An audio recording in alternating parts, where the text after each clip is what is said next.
Hi everyone, welcome to Capitol Report. I'm Charlene Briner, and today in the studio with us is Representative Brita Saylor. Representative, thanks for dropping by.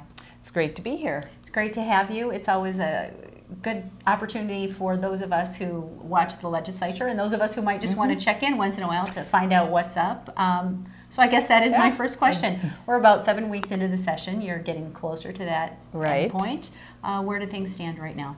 Well, we have passed some major legislation, obviously the capital bonding bill, which, now that it's passed and signed, many of those projects are actually starting now because we said they needed to be, I hate to use the phrase again, but shovel ready, but meaning that they were ready to go. So I believe some of them may already be starting. So that's good.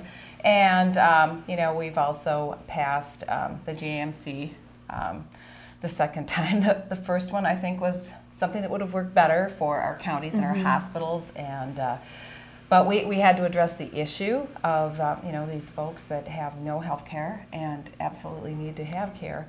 So we did pass a bill on that. I'm hoping that as we move ahead, we are waiting for more information from the federal government now that they have passed the health bill, because we want to see how that is going to dovetail with anything else that we pass and how that will work with legislation for the GAMC and every other piece of healthcare. That's why we haven't addressed the K-12 and the healthcare bills yet, because we're waiting to find out some of the things with the healthcare bill at the federal level, and also the other federal money that is supposed to be coming, to Minnesota. And as I understand it, Minnesota stands to gain at least initially several $100 million, as much as $400 million.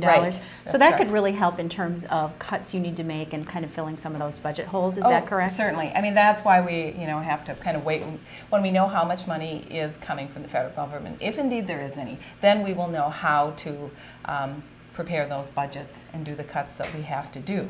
So we didn't want to do the work twice, so we want to wait and make sure that everything falls into place. But in the meantime, we are passing what we call calendar bills. In other words, these are the everyday smaller bills, individual bills that are not part of an omnibus bill that just need to be passed. They're things that like veterans highways, which I had last year, one of those, or cleanup bills. We have a lot of updating that continually needs to go on with our state statutes. And so we go through, and the agencies go through the statutes and determine what portions of law really are no longer valid. And as we move ahead with technology and do so many things differently, we do have to continually update laws and make sure that we're doing things that make sense for all of the people that are enforcing the laws, for one thing. I want to talk a little bit, because it does sound like you're pretty well positioned to come to a timely end of the session, because so much has been done. Exactly. I want to talk too about the legacy of previous legislative sessions that we're seeing right now. Just a couple of days ago, the Minnesota Department of Transportation announced their spring construction list. That's got to be a good feeling for you, because the projects they talked about wouldn't be possible if it weren't for previous legislature. Well, and she's referring to the override in 2008, when the legislature actually did an override of the veto of the transportation bill, and now that money is available and we are using it, and it's providing jobs and better roads. And I think that's one thing everybody has been noticing, really, is the condition of the roads. And so I think we'll all be even more, shall we say, calm about detours and things of that nature, because we realize that those roads have really gotten, they're in poor shape in many cases, and for safety we really need to improve that. So I'm really pleased to see that legislation from former years, a couple of years later, now it's in place. Now we're seeing those jobs and we're seeing the work being done. So that will be a great improvement around the state.